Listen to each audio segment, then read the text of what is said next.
नमस्कार विद्यार्थियों, आज हम कक्षा 9वीं का अध्याय 1 हमारे आसपास के पदार्थ लेकर आए हैं और आज से हम कक्षा 9वीं की विज्ञान को शुरू कर रहे हैं। सभी चैप्टर्स के क्वेश्चन वाइज हम इसी प्रकार से देखते जाएंगे और जो क्वेश्चन है आपके इसी प्रकार से कंप्लीट करेंगे, साथ में आपको समझाएंगे भी, जो कॉन्सेप्ट हैं वो भी साथ में आपको बताते चलेंगे ताकि आपके जो कॉन्सेप्ट हैं वो क्वेश्चन के जरिए कंप्लीट होते जाएँ। तो चलिए शुरू करते हैं। सबसे पहला जो क्वेश्चन है यहाँ पर देखिए, प्रश्न क्रमांक 1 है चैप्टर फर्स्ट का, पदार्थ से क्या समझते हैं, उदाहरण दीजिए। पदार्थ क्या है? सबसे पहले जैसे ही आप इस चैप्टर में एंटर करते हैं तो इसमें सबसे पहले आपका टॉपिक यही है कि पदार्थ होता क्या है, पदार्थ से आप क्या समझते हैं। देखिए, तो इसका उत्तर किस प्रकार से लिखेंगे और आपको समझाएंगे कि पदार्थ क्या है। इसका उत्तर आप इस प्रकार से लिखेंगे, विश्व में प्रत्येक वस्तु, विश्व में जो भी वस्तुएं हैं जिस सामग्री से बनी होती हैं तथा जिसमें द्रव्यमान एवं आयतन होता है वह पदार्थ कहलाती हैं। तो पदार्थ ऐसी वस्तु है जिसमें द्रव्यमान हो, दो वस्तुएं होना चाहिए, पहली है द्रव्यमान और आयतन। ठीक है, द्रव्यमान क्या है, आयतन क्या है।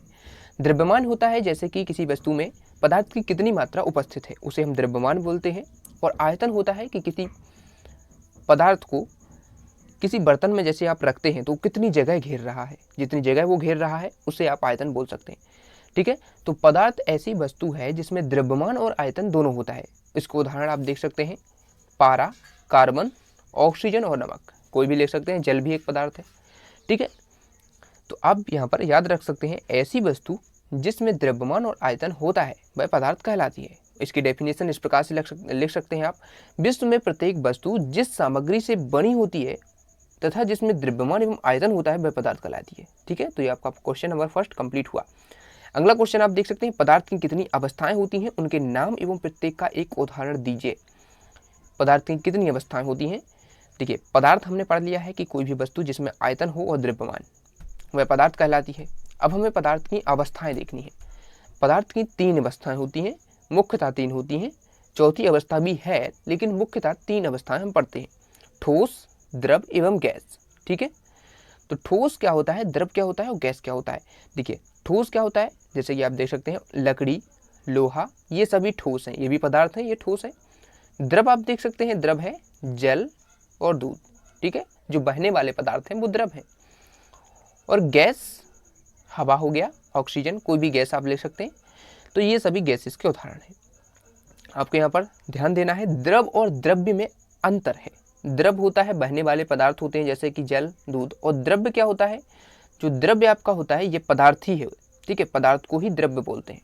ठीक है, तो द्रव क्या होता है, जल और कोई भी बहने वाला पदार्थ द्रव।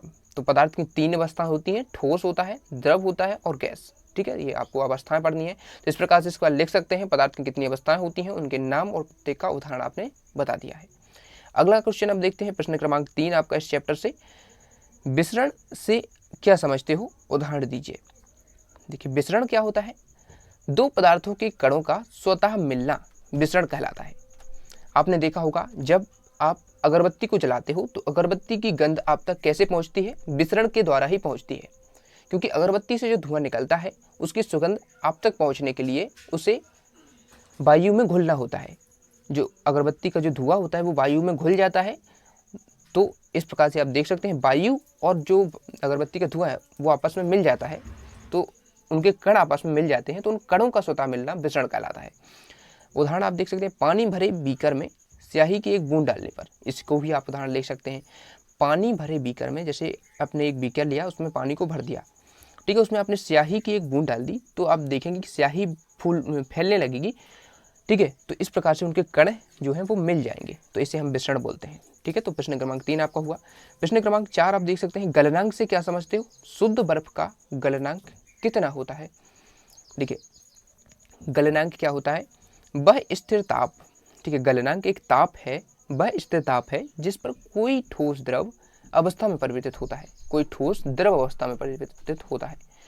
जैसे आपने किसी ठोस पदार्थ को लिया और उसको इतना गर्म किया कि वो पिघल कर द्रव बन जाए, ठीक है, द्रव अवस्था में परिवर्तित हो जाए, तो उसे हम क्या बोलते हैं, गलनांक। उस ताप को हम गलनांक बोलते हैं। शुद्ध बर्फ का गलनांक 0 डिग्री सेल्सियस होता है। ठीक है, इसको हम केल्विन में 273 केल्विन बोल सकते हैं।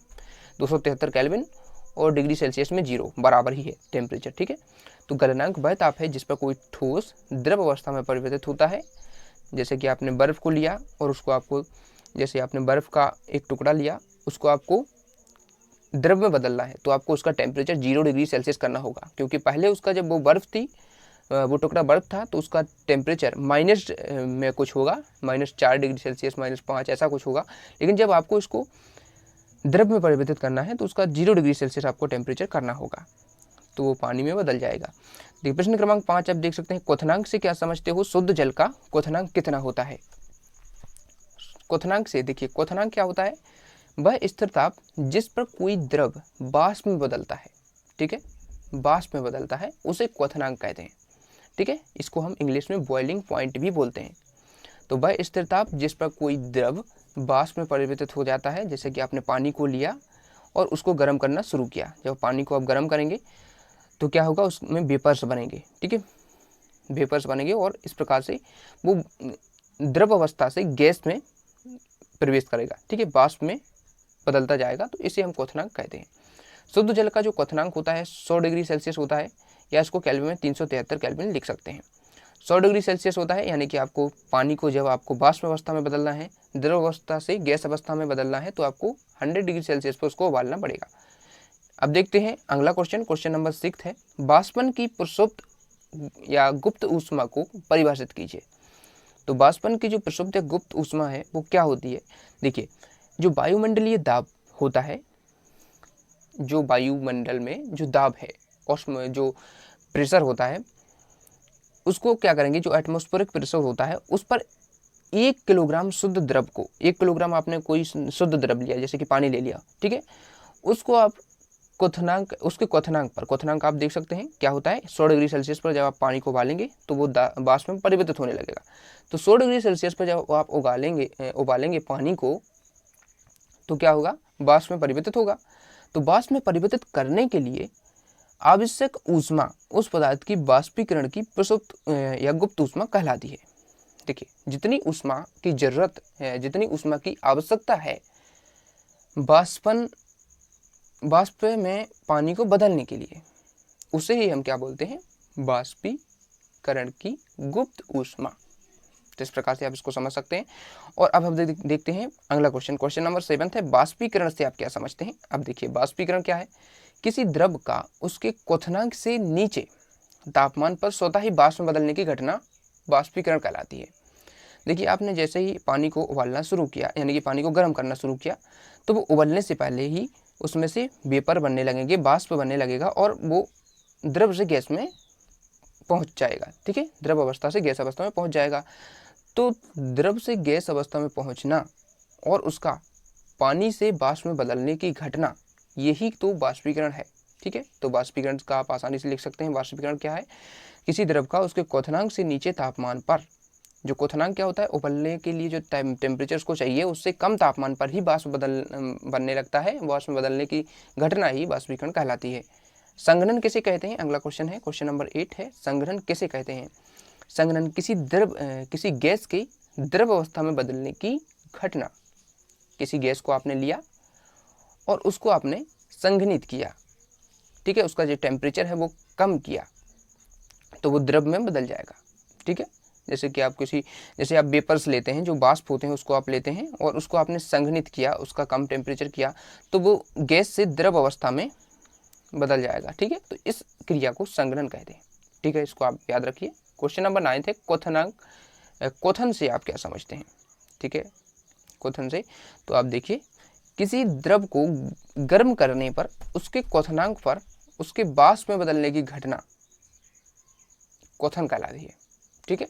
तो इसको आप लिख सकते हैं, किसी द्रव को गर्म करने पर, जैसे आपने गर्म किया तो उसके क्वथनांक पर उसके वाष्प में बदलने की घटना सेम वैसे ही है, ठीक है, जो आपने अभी पढ़ा था वाष्पीकरण, उसी के जैसा है, ठीक है, इसको आप याद रखिए। अब देखिए क्वेश्चन नंबर 10, देखें, ऊर्ध्वपातन को परिभाषित कीजिए। बहुत ही इंपॉर्टेंट क्वेश्चन है, 2 अंक में आपसे पूछ सकता है। किसी ठोस पदार्थ को गर्म करने पर उसके बिना द्रव अवस्था में बदले ही सीधे गैसीय अवस्था में बदलने की घटना क्या कहलाती है? ऊर्ध्वपातन। जैसे आपने कोई भी ठोस पदार्थ लिया, उसको आप गर्म करने लगेंगे तो वो जैसे आप देखते हैं, जैसे आप ठोस पदार्थ लेते हैं तो उसको गर्म करते हैं तो पहले वो द्रव अवस्था में पहुंचेगा, उसके बाद गैस अवस्था में पहुंचेगा। लेकिन इसमें क्या होगा, वो द्रव अवस्था में ना जाकर सीधा गैसीय अवस्था में पहुंच जाएगा। इसे ही हम ऊर्ध्वपातन बोलते हैं। तो आप इसमें देख सकते हैं, किसी गैस पदार्थ को ठंडा करने पर बिना द्रव में बदले सीधे ठोस अवस्था में, उल्टा भी आप कर सकते हैं और ऐसे भी कर सकते हैं, किसी ठोस को गर्म करने पर वो सीधे द्रव में ना जाके सीधे गैस में बदल जाए, या फिर सीधे किसी पदार्थ को ठंडा करने पर वो द्रव में ना बदले सीधे आपका ठोस में बदल जाए, इसे हम ऊर्ध्वपातन कहते हैं। तो इस प्रकार से आप इन 10 क्वेश्चंस को अच्छे से कंप्लीट कीजिए। आगे जो क्वेश्चन है इस चैप्टर के वो भी जल्द ही अपलोड किए जाएंगे। Thanks for watching. अभी तक सब्सक्राइब नहीं किया है इस चैनल को सब्सक्राइब कर लेना, क्योंकि और भी वीडियोस आपको इस प्रकार से इस चैनल पर मिलते रहेंगे। Thanks for watching.